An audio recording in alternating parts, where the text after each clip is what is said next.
Bapak Ibu kelas dewasa pria dan dewasa wanita serta kelas lansia, baik kelas pria maupun wanita. Pagi hari ini pelajaran kita membahas tentang pribadi Kristus, firman yang menjelma jadi manusia, dan tentang kelahirannya. Karena hal ini berdekatan dengan perayaan Natal yang kita peringati setiap tahun. Walaupun pada tahun ini peringatan Natal kita sangat istimewa karena tidak berkumpul bersekutu, melainkan akan melalui daring. Nah, sebelum kita membahas, mari kita minta pimpinan Tuhan, kita berdoa. Bapa Surgawi, Bapa yang kami sembah dalam nama Tuhan Yesus, yang kami peringati kedatangannya pada setiap bulan Desember, kami bersyukur karena pagi hari ini kami boleh belajar tentang pribadi Yesus yang rela datang ke dunia menjadi sama seperti kami. Biarlah kami boleh mengerti dengan benar bagaimana misi Tuhan datang ke bumi untuk menyelamatkan kami umat manusia yang percaya kepadamu. Terima kasih Engkau menolong Roh Kudus sehingga kami mengerti firman-Mu dengan jelas. Dalam nama Tuhan Yesus kami berdoa dan bersyukur. Amin. Bapak Ibu Saudara, judul pelajaran kita pada pagi hari ini adalah Yesus Kristus Juru Selamat. Ayat hafalan kita pada pelajaran ini diambil dari Lukas 2 ayat 11 yang berbunyi, hari ini telah lahir bagimu Juru Selamat, yaitu Kristus Tuhan di kota Daud. Sebagai orang percaya pada zaman sekarang yang tidak menyaksikan kelahirannya, kita seharusnya menjadi saksi kelahiran baru kita kepada orang lain agar mereka juga mengalami hal yang sama.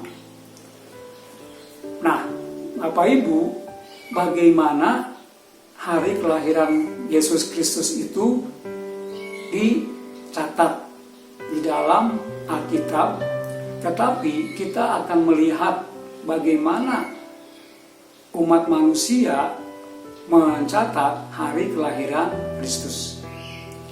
Ada pendapat yang berkata bahwa tanggal 25 Desember bukanlah tanggal hari kelahiran Yesus. Pendapat ini diperkuat berdasarkan kenyataan bahwa pada malam tersebut para gembala masih menjaga dombanya di padang rumput.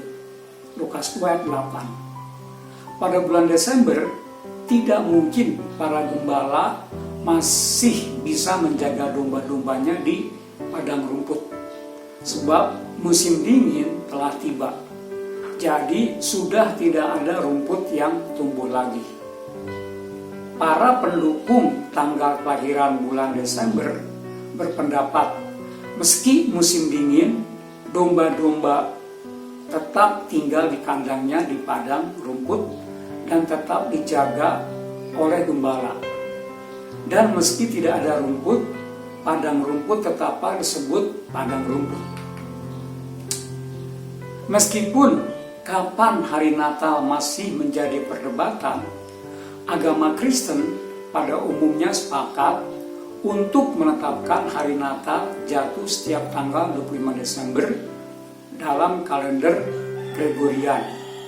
Karena ini didasari atas kesadaran bahwa penetapan hari raya liturgis lain, seperti misalnya Paskah dan Jumat Agung, tidak didapat dengan pendekatan tanggal pasti, namun hanya berupa penyelenggaraan kembali acara-acara tersebut dalam satu tahun liturgi, yang bukan mementingkan ketepatan tanggalnya, namun esensi atau inti dari setiap peringatan tersebut untuk dapat diwujudkan dari hari ke hari. Nah, pertanyaannya, Bagaimana penjelmaan atau kelahiran Yesus digambarkan menurut kitab suci? Nah, menurut Alkitab ada beberapa penjelasan tentang identitas Kristus menjelma menjadi manusia sama seperti kita. Yang pertama, Bapak Ibu bisa melihat di Yohanes 1 ayat 1 sampai 5. Yohanes mendeskripsikan bahwa Kristus adalah identitas firman. Dengan pimpinan Roh Kudus, Yohanes berusaha menolong orang-orang untuk mengetahui siapakah Yesus. Banyak keraguan-raguan timbul waktu itu tentang keilahian Yesus. Keraguan-raguan itu timbul karena pengaruh filsafat dan kebudayaan Yunani. Yohanes sebagai salah seorang murid Yesus menegaskan, Yesus sudah ada sejak mula sebagai firman. Ayat yang pertama, Allah menciptakan segala sesuatu melalui firman.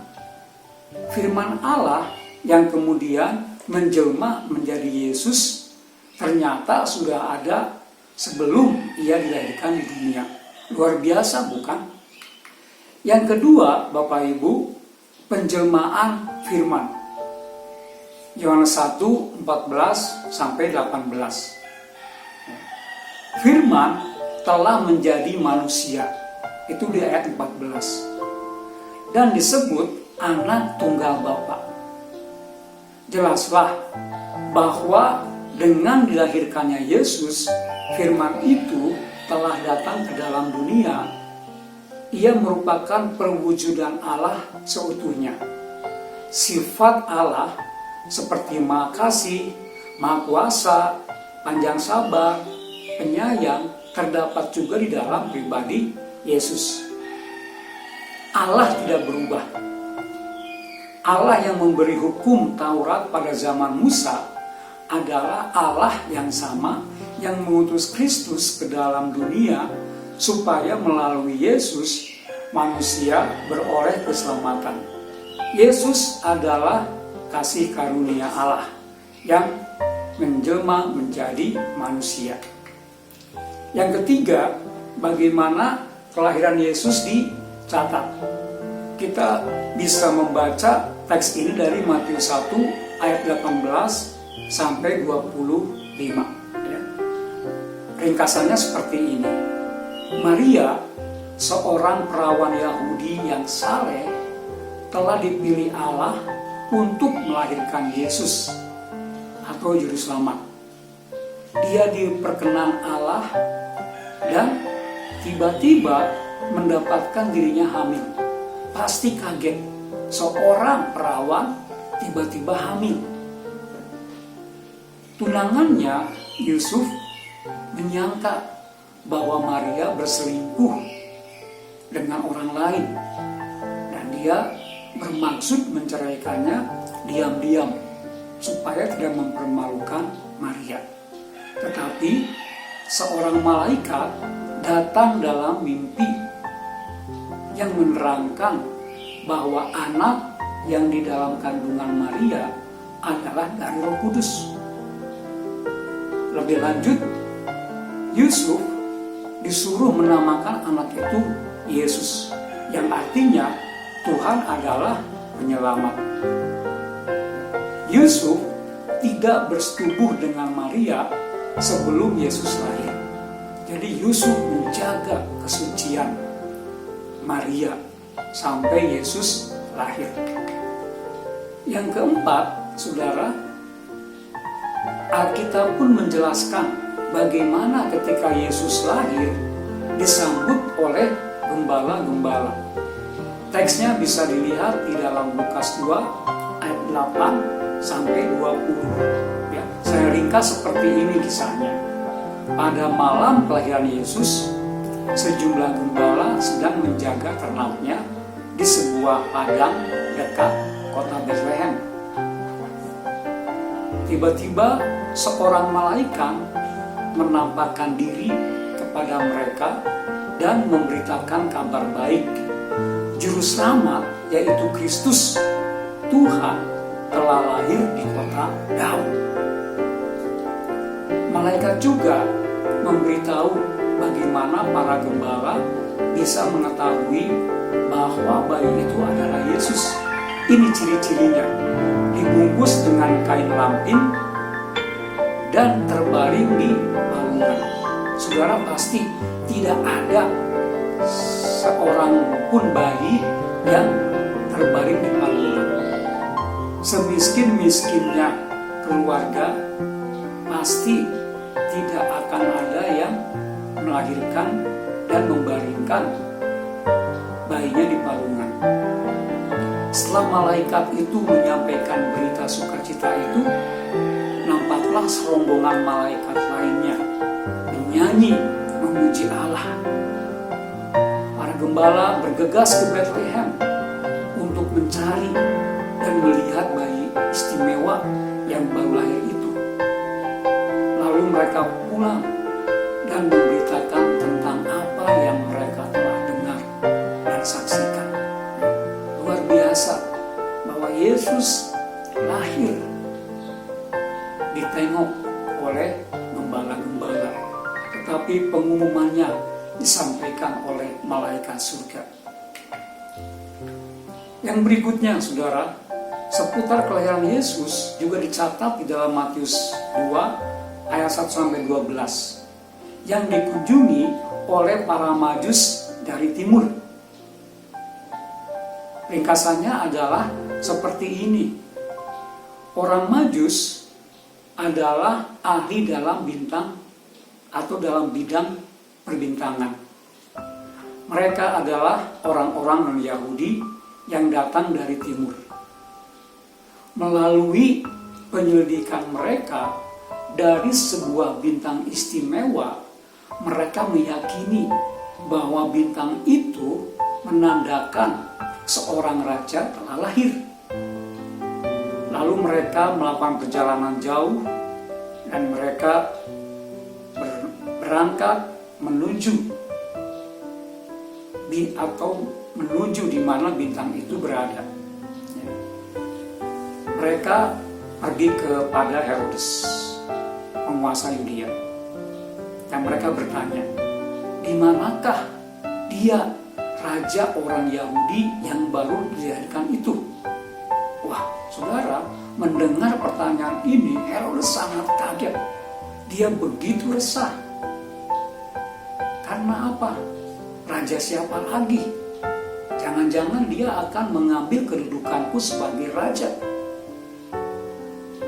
Tapi Herodes mendapatkan keterangan dari para pemimpin agama Yahudi bahwa Mesias dilahirkan di Bethlehem. Nah, setelah itu Herodes meminta para Majus menyelidiki dan kembali kepadanya memberi laporan. Rupanya bintang istimewa yang pernah mereka lihat muncul kembali dan menuntun mereka ke Bethlehem dan berhenti di atas tempat anak itu berada. Wah, mereka bersukacita. Mereka memasuki rumah itu dan memberikan hadiah yang luar biasa, yaitu emas, kemenyan, dan mur. Ini adalah hadiah untuk seorang bayi raja yang baru lahir. Tetapi ketika orang Majus itu datang, mereka tidak datang ke kandang. Ya, seringkali kita melihat drama Natal, orang Majus datang di kandang. Tapi sesungguhnya mereka datang di rumah. Dan Yesus tidak bayi lagi. Yesus sebagai batita.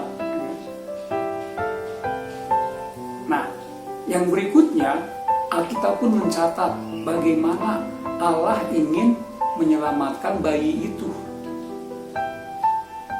Hal ini dicatat di dalam Matius 2 ayat 13-23 tentang mengungsi ke Mesir. Lagi-lagi Yusuf diberikan mimpi. Melalui mimpinya, Yusuf diperingatkan untuk mengungsi ke Mesir bersama istrinya dan Yesus, karena Herodes akan mencari dan membunuh Yesus. Herodes sangat marah karena para Majus itu telah memperdaya dia dan tidak memberi laporan tentang anak itu. Malahan mereka kembali ke negerinya mencari jalan lain. Dan ia memerintahkan seluruh pasukannya agar anak-anak di Bethlehem dan sekitarnya yang berumur di bawah 2 tahun dibunuh. Harapannya Yesus pun ikut terbunuh. Nah, tetapi Yesus luput karena Yusuf membawa Maria dan bayi Yesus pergi ke Mesir. Setelah Herodes raja jahat itu mati, malaikat Tuhan datang kembali kepada Yusuf dalam mimpi dan memberitahu saatnya untuk kembali ke tanah Israel. Yusuf kembali, tetapi dia mendengar bahwa yang menjadi raja adalah anaknya Herodes. Sehingga Yusuf, Maria, dan Yesus menetap di Nazaret. Itu sebabnya Yesus disebut sebagai orang dari Nazaret. Nah, Bapak Ibu, itu adalah ringkasan yang Alkitab tulis tentang kelahiran Kristus. Apa kesimpulan dari pelajaran kita pada pagi hari ini? Ada 2 poin yang penting yang saya lihat dari pelajaran ini. Yang pertama, Yesus adalah Allah dalam wujud manusia. Jadi artinya ia Allah 100% dan manusia 100%. Poin yang kedua, anak Allah lahir di kandang ternak, mati di kayu salib, dan bangkit pada hari ketiga, naik ke surga untuk menyiapkan tempat bagi kita. Nah, Bapak Ibu, nanti kita akan kembali ke kelas masing-masing untuk berdiskusi. Ya. Nah, ada 2 hal yang saya titip supaya didiskusikan di kelas masing-masing. Yang pertama, mengapa Allah perlu menjelma menjadi manusia dan turun ke bumi? Saya ulangi lagi. Yang pertama, mengapa Allah perlu menjelma menjadi manusia dan turun ke bumi? Diskusi yang kedua adalah apa kepentingan Natal bagi saya, bagi saudara, sehingga diperingati setiap tahun. Ya, nah silakan 2 pertanyaan ini didiskusikan di kelas masing-masing. Mari kita akhiri dalam doa. Tuhan Yesus, terima kasih karena kami sudah belajar tentang ringkasan kehidupan-Mu menjelma menjadi manusia dan tinggal di antara kami.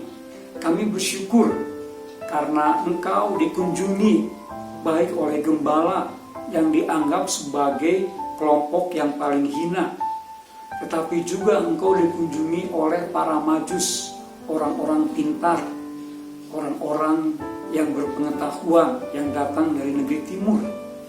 Bahkan mereka menghormati Engkau dengan persembahan yang luar biasa, yaitu emas, kemenyan, dan mur.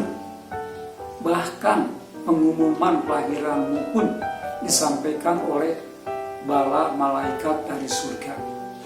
Sungguh kami bersyukur, percaya kepada Engkau ya Yesus, dan biarlah kami rindu untuk memberitakan kabar sukacita ini kepada teman-teman kami, tetangga kami, saudara-saudara kami, supaya mereka pun mengalami kelahiran baru di dalam Yesus. Terima kasih. Kalau sebentar kami akan diskusi di kelas kami masing-masing. Tuhan memberkati kami. Biarlah kami akan diperkaya lewat diskusi kami. Terima kasih. Dalam nama Tuhan Yesus, kami berdoa dan bersyukur. Amin. Bapak Ibu, silakan selamat berdiskusi. Tuhan memberkati.